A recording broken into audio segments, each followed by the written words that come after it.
السلام علیکم ورحمۃ اللہ وبرکاتہ۔ رب اشرح لی صدری ویسر لی امری واحلل عقدۃ من لسانی یفقہوا قولی۔ اللہم فقہنا فی الدین، اللہم انی اسألک علما نافعا وعملا متقبلا ورزقا طیبا۔ لاسٹ ٹائم میں نے آپ کو بتایا تھا کہ اللہ تعالیٰ نے فرمایا وَمَن یتق اللہ، جو ڈرے گا اللہ سے۔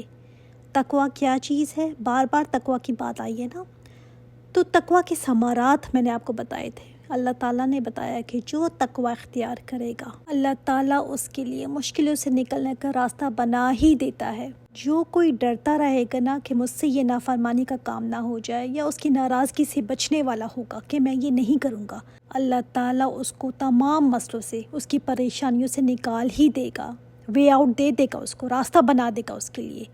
سلن صالحین کہتے ہیں کہ اگر آسمان و زمین ٹوٹ پڑے نا، اور اگر کوئی اللہ تعالیٰ کا تقویٰ اختیار کرنے والا ہے تو اللہ تعالیٰ اس کے لیے بھی اس میں سے بھی راستہ نکال دے گا، بنا دے گا راستہ۔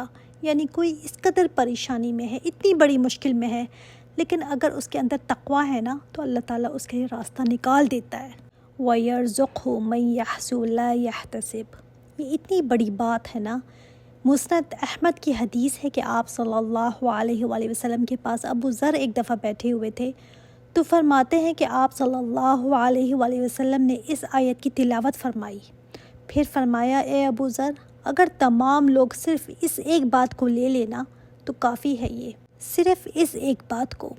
پھر آپ صلی اللہ علیہ وآلہ وسلم نے بار بار اس آیت کی تلاوت شروع کر دی کہ جس میں تقویٰ ہوگا اللہ تعالیٰ اس کے لیے راستہ نکال دے گا، اور وہاں سے رزق دے گا جہاں سے اس کا گمان بھی نہیں ہے۔ اللہ تعالیٰ تقویٰ والوں کے لیے کیسے راستہ نکالتا ہے، کہاں سے ان کو رزق دیتا ہے جہاں سے ان کو گمان بھی نہ ہو۔ سبحان اللہ۔ اس بارے میں ایک بات آتی ہے کہ حضرت عوف بن مالک ان کے بیٹے کو کافر پکڑ کر لے گئے تھے، تو اس وجہ سے دونوں میاں بیوی اتنے روتے دھوتے، بہت غم میں رہتے تھے۔ ظاہر ہے کسی کی اولاد کو کافر پکڑ کر لے جائے اور قید کر لیا ہو، تو یہ آپ صلی اللہ علیہ وآلہ وسلم کے پاس آئے اور بتایا کہ اس کی ماں کی بہت بری حالت ہے، رو رو کر، اور میرا بھی بہت برا حال ہے، تو کیا کریں؟ آپ صلی اللہ علیہ وآلہ وسلم ان کو صبر کی تلقین کرتے رہے کہ اللہ اس کو واپس لے آئے گا، اور آپ صلی اللہ علیہ وآلہ وسلم نے فرمایا کہ کثرت سے لا حول ولا قوت الا باللہ ہی پڑھا کرو۔ تو انہوں نے یہ پڑھنا شروع کیا۔ ایک دن بیٹھے ہوئے تھے کہ اچانک دروازے پر دستک ہوئی، دیکھا تو آگے بیٹا کھڑا ہوا ہے اور بیٹے نے اونٹنی پکڑی ہوئی ہے۔ تو پوچھا، تم کیسے آ گئے؟ تو فرماتے ہیں کہ میں بیٹھا ہوا تھا اور بیٹھے بیٹھے ہی میری قید کھل گئی، میں وہاں سے بھاگ نکلا اور ان کی اونٹنی میرے ہاتھ لگ گئی جس پر سوار ہو کر میں آیا ہوں، اور راستے میں ان کے اونٹوں کے ریوڑ بھی مجھے مل گئے، میں ان کو بھی ساتھ ہانک کر لے آیا ہوں۔ وہ میرے پیچھے دوڑے لیکن میں کسی کے ہاتھ نہیں لگا، سیدھا گھر پہنچ گیا۔ سبحان اللہ۔ ماں باپ حیران کہ یہ کیسے آ گیا ہے، اور ساتھ اتنا مال بھی لے کر آ گیا ہے۔ تو اللہ تعالیٰ ایسے راستے نکالتا ہے، جو اللہ سے ڈرتا ہے، جو ڈرتا رہتا ہے، جو اللہ کا تقویٰ اختیار کرتا ہے نا کہ میں نے کوئی غلط کام نہیں کرنا، چاہے دوسرا زیادتی کرتا ہے تو کرتا رہے، میں نے نہیں کرنا۔ بعض دفعہ لوگ کہتے ہیں نا دوسرا بھی تو میرے ساتھ یہ کرتا ہے، لوگ باقاعدہ پلاننگ بناتے ہیں کہ کس طرح دوسروں کو ستائیں۔ اللہ تعالیٰ نے فرمایا تم تقویٰ اختیار کرو۔ جب یہ ذہن میں رہے گا نا کہ میں نے جواب دینا ہے، میں نے اپنا حساب کتاب دینا ہے، میرا ان سے کیا واسطہ، یہ جو کرتے ہیں کریں، مجھے اپنا جواب دینا ہے۔ اسی طرح جو استغفار بہت زیادہ کرتا ہے نا، اللہ تعالیٰ اس کو بھی ہر غم سے نجات دے دیتا ہے، ہر تنگی سے اس کو نکالتا ہے، اور ایسی جگہ سے اس کو رزق دیتا ہے جہاں سے اس کو وہم و گمان بھی نہیں ہوتا۔ تم سیدھے ہو جاؤ گے نا تو اللہ تعالیٰ تمہارے کام بھی سیدھے کر دے گا، اور رزق تمہیں وہاں سے دے گا جہاں سے تمہارا گمان بھی نہ ہوگا۔ اچھا، وہ کون سی چیز ہے کہ انسان رزق سے محروم کر دیا جاتا ہے؟ گناہ۔ آپ صلی اللہ علیہ وآلہ وسلم نے فرمایا کہ انسان اپنے گناہوں کی وجہ سے رزق سے محروم ہو جاتا ہے، تو انسان گناہوں کو چھوڑ دے تو اللہ تعالیٰ اس کی روزی اس کو لوٹا دے گا۔ اب دیکھیں، تقویٰ کہنے کا لفظ ایک ہے مگر اس کے ثمرات کتنے ہیں۔ رزق بھی مل رہا ہے، مشکلوں سے بھی نکالا جا رہا ہے اس کو۔ اچھا، یہ نہیں کہ مشکلوں سے مطلب یہ نہیں کہ جو تقویٰ والا ہوگا اب اس کے اوپر مشکلیں آئیں گی ہی نہیں، مشکلیں آئیں گی مگر اللہ تعالیٰ اس کے لیے راستہ نکال دے گا، مرہم اس کے دل پر رکھ دے گا، اللہ تعالیٰ اس کو صبر دے دے گا۔ اور اس آیت پر جب یقین ہو جائے گا نا تو پھر انسان میں ڈپریشن اور انزائٹی بھی نہیں آتی۔ جب انسان کو اس دنیا کی بہت زیادہ فکریں ہوتی ہیں نا، فیوچر کی فکریں، پاسٹ پر بہت زیادہ ریگریٹ کہ یہ کیا ہو گیا. نہیں، جب انسان اللہ تعالیٰ کا تقوی اختیار کرے گا نا تو اللہ تعالیٰ اس کے لیے راستہ نکالے گا. وَمَن يَتَوَكَّلْ عَلَى اللَّهِ فَهُوَ حَسْبُهُ. اور جو کوئی اللہ تعالیٰ پر توکل کرے گا اللہ اس کے لیے کافی ہو جائے گا. توکل یہ ہے کہ میرے پاس اسباب کتنے بھی ہوں، بڑے بڑے ڈاکٹرز تک کی ریچ ہے میری، اچھی سے اچھی میڈیسن لے سکتی ہوں، لیکن شفا مجھے اللہ ہی نے دینی ہے. میں بے شک دوائی کھاؤں گی، اسباب تو اختیار کروں گی، مگر شفا اللہ تعالیٰ نے دینی ہے. بھروسہ اللہ پر ہو. وہ کہہ رہے ہیں مجھ پر بھروسہ کرو، میں تمہارے لیے کافی ہو جاؤں گا، تمہیں کسی کی ضرورت نہیں. پھر وہ مجھے کہاں سے دے گا یہ اس کا کام ہے، میں کیوں سوچوں. وہ فلاں کو میں نے فون کیا تھا، اس نے میرے لیے کچھ نہیں کیا، فلاں کو بھی کہا تھا اب کیا کروں، اس نے بھی کچھ نہیں کیا. نہیں، وہ نہیں کر سکتے کچھ بھی. دینا اللہ نے ہے، وہ یہاں سے دے دے، وہاں سے دے دے، کہیں اور سے دے دے. شیطان کیا ذہن میں ڈالتا ہے، تم ایسے ہی رہنا، بس تقویٰ کا بخار تمہیں چڑھا ہوا ہے. لوگوں کو دیکھو وہ کیا کر رہی ہے، اس کو دیکھو وہ کہاں سے کہاں پہنچ گئی ہے، اس کو دیکھو وہ یہ نہیں کام کر رہی کیا. تمہیں تقویٰ سے کچھ نہیں ملنے والا، بیٹھی رہو تم ایسی طرح. یہ شیطان انسان کو سکھاتا ہے، انسان کے ذہن میں ڈالتا ہے. یوسف علیہ السلام کو دیکھیں، بغیر قصور کے جیل میں قید کر دیے گئے تھے، بغیر قصور کے. کیا وہ اللہ کے پیارے نہیں تھے؟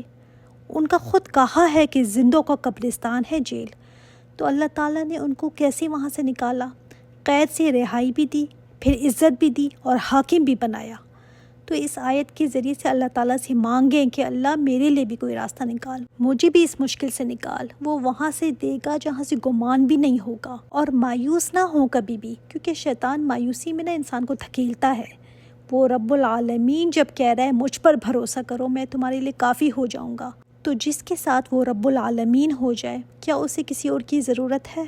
ان اللہ بالغ امرہ، وہ جو چاہتا ہے کرتا ہے. بے شک وہ اپنا کام پورا کرنے والا ہے.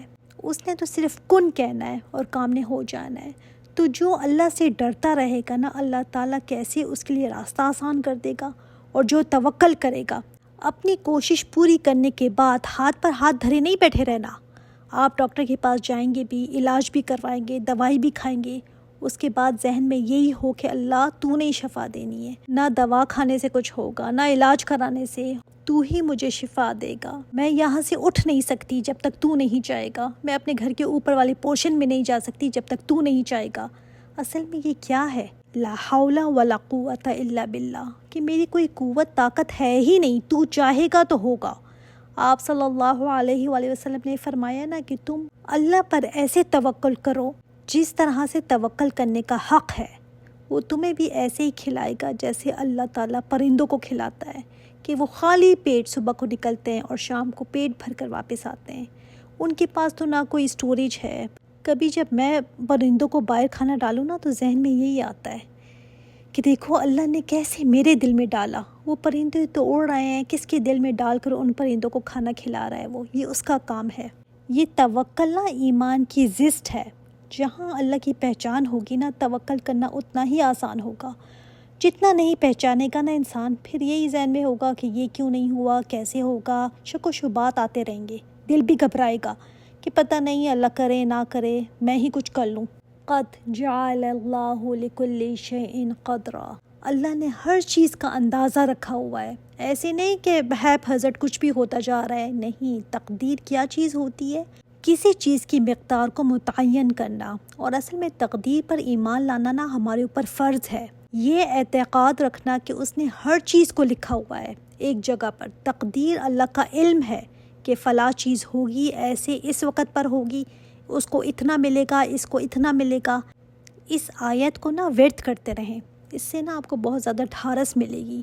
ذہن میں آپ کے یہی ہو کہ بس مجھے تو اپنا کام کرنا ہے، اور میرا کام کیا ہے؟ تقویٰ. باقی اللہ پر چھوڑنا ہے کہ وہ کرے گا میرے لیے. دیکھیں اب اس صورت کے کانٹیکسٹ میں دیکھیں کہ ایک طلاق والی کیا سوچتی ہے کہ میرا تو کوئی کمانے والا بھی نہیں رہ گیا، میرا کیا ہوگا، میں کہاں جاؤں گی، میرے رزق کا کیا بنے گا. تو اللہ تعالیٰ نے فرمایا تمہارا کام ہے تقویٰ.